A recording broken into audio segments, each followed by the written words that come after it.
Hey everybody, welcome to the channel, glad to have you here. Today we have a dwarf versus vampire accounts matchup.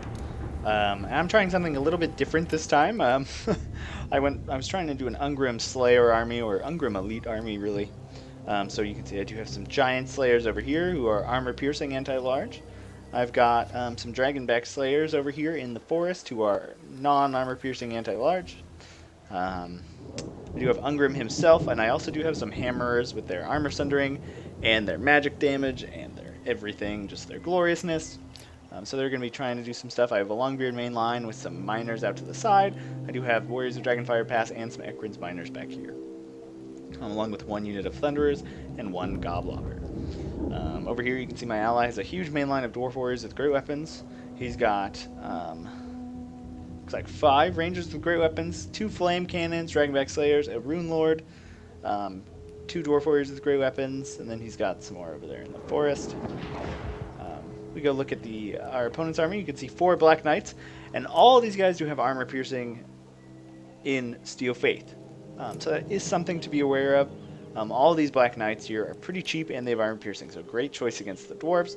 And then just huge main line of Dwarf Warriors with great weapons. Graveguard with great weapons. He's got 1 Mortis Engine and Manfred on a dragon. I believe that is Marshall Gray. And then over here you can see Graveguard with great weapons slowly transitioning into skeletons with some Crypt Horrors, some more Black Knights. And then he's got this huge flying contingent over here, Vampire Lord on a dragon, 2 Vargeists. And then over here you can see got a bunch of Direwolves in the forest. So definitely, I think my army is a little bit more geared to taking out this army over here. But that's how it goes. You can see my Goblobber isn't opening fire on the only thing I can see. Or hit. Let's see if it's able to... Oh yeah, there, took out some Black Knights. Took out like 4 of them. And you can see them pushing up in the forest. I'm pushing up my Dragonback Slayers. I got my Giant Slayers over here. Just kind of getting ready. My Grudge Thrower is going to open fire. He falls back once he realizes I have some Slayers in the forest. Grudge Thrower opening fire on the Sternsman. And yeah, it's just less Beatricious and charge the dwarves. And then he does something I really like here. He's going to pull these Black Knights, and then bring them in here. Because my front line has charge defense against large. You can see those Longbeards with charge defense against large. These dwarves over here do not at all.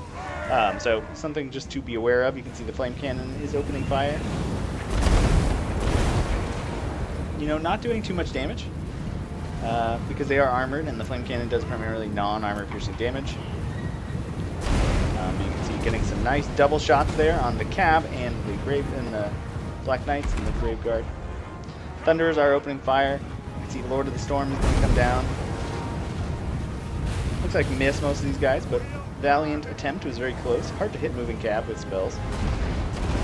And you can see these Black Knights are just going to run rampant straight through the middle, just like definitely Newport 5886 style, right up the middle with the Cab.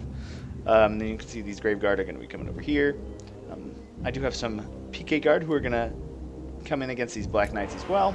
You see Vargeists are coming around, still got a ton of stuff. Blasting Charge is not going to do too well against Cab, but especially with the PK Guard coming in here, these Black Knights are doomed. But you can see these Dwarf Warriors taking a ton of damage on that charge. Then over here you can see I'm pulling back my Dragonback Slayers. There's really nothing for them to fight over here. And then you can see Thunderers are opening fire on this Mortis Engine. Nice job shutting down the range support. And you can see the Vargeists are just kind of dropping on individual stuff, dropping on those Flame Cannons. Dragonback Slayers coming in here, but there's not enough density. And you can see both these Rangers being drawn in here into melee. This is very strange. Like, you would want to throw in here, right? But anyways, you can see Direpack running into these Dwarf Warriors. You probably didn't see them, but you can see Crypt Horrors are coming in. Flame Cannon on this side still opening fire. My Thunderers trying to deal with this Mortis Engine, just kind of failing. You can see my Longbeards are not doing super well. But over here you can see I'm killing this Cab. These Rangers are firing in, which is good. But I definitely would have liked to keep another one of these units out here. See the nice targeting on the Flame Cannon, shooting the stuff in the back. I'm just going to do a lot of damage to Skeleton Warriors. Over here you can see Thunderers are teeing off. As they kind of pull around, my Ekron's miners are throwing blasting charges into the Sternsmen, who do have weakness to fire damage. And you can see the Goblobber is opening fire as well. I drew some Dragonback Slayers, I believe. I'm sending over this way. I'm trying to get them around to kill this Mortis Engine. But you can see this front line is just not doing well because of that charge. You can see Spirit Leech coming in as well from Manfred. You can see these Dwarf Warriors with great weapons. Without their armor, they're going to just suffer to the huge weapon strength of the Vargeists. You can see more Cav out on this side. Really, just the only thing saving the Dwarf right now is that they're fighting in the forest. The Cav is much less effective. You can see over here just struggling so hard to kill the Mortis Engine. I guess one Thunder is just not enough to kill it. I figured it would be. You can see even my Dragonback Slayers are starting to get near it. But he's just going to pull it away. And you can see Ungrim is starting to take some damage.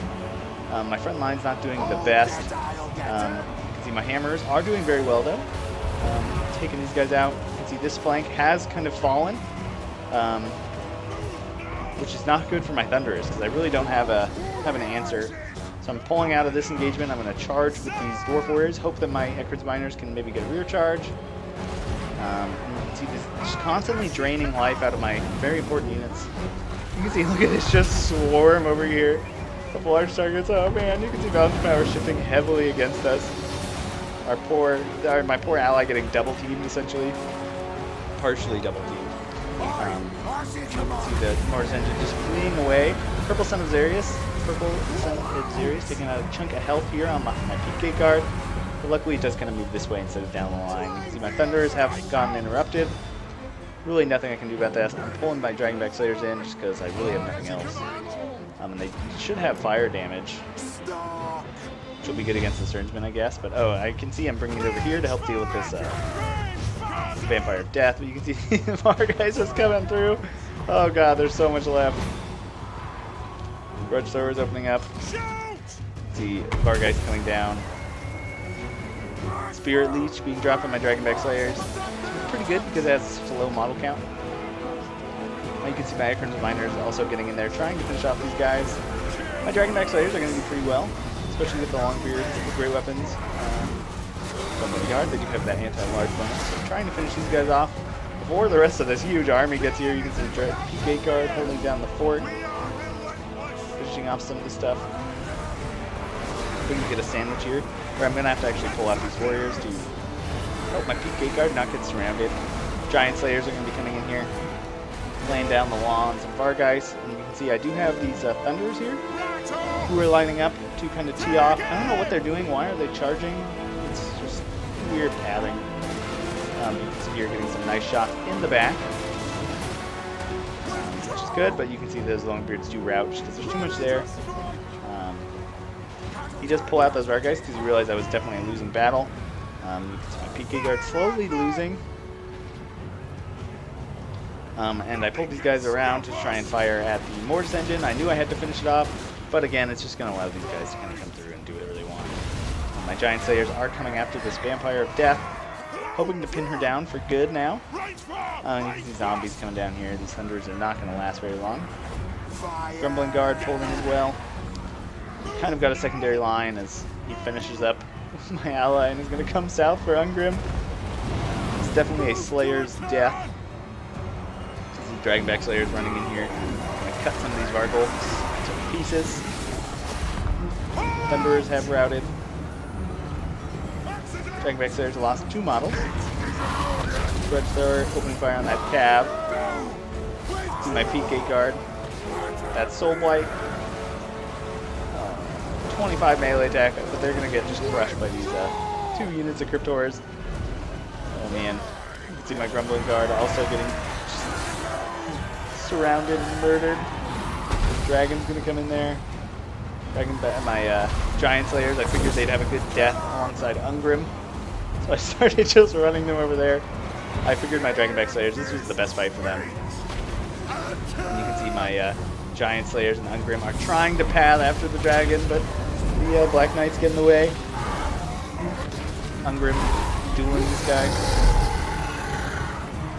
Oh man, just so many Cryptors left alive. Definitely the problem. Oh man. So yeah, it's just a cleanup operation at this point. My poor Slayers getting surrounded and murdered. 2 zombie dragons still on the field. You can see he pulled out his knights to go take on those guys. And he just kind of left Ungrim, so I'm going to bring him over here. Target these crypt horrors, who are taking a decent amount of damage actually, considering they were at like full health. It's just a Slayer ending here, surrounded by large monsters and zombies, and skeletons, and dragons. Can't even like see where the Slayers are. As you can see there, they're just targeting Ungrim. Oh my god. Oh man. So yeah, my Slayer army did not work out very well. The valiant effort on the part of the Slayers. See the Dragonback Slayers over here. They just finished off a unit and then the whole army comes over here. Decent last stand for, I don't think there's any Graveguard left on the field. It's literally just monsters and Cav. Which is a minor victory. You can see my Longbeard's getting a ton of kills. Slayers, this guy, Giant Slayer got 2 chevrons. Thunderer's got 1 chevron. But in the end, it just wasn't really enough to deal with the mass amount of stuff they brought. You can see this main line just kind of got crushed. Some of them doing pretty well. Rangers not able to do what they needed to do. Flame Cannons as well. Just because of the mass amount of stuff. Cryptical is doing pretty well. The Vargeists definitely being disruptive. Black Knight's always a good choice versus the Dwarves. And you can see here the same thing. Great Weapons doing very well. Manfred as well as just regular Vampire Lord over here. Anyways, thanks so much guys for watching, and that's that.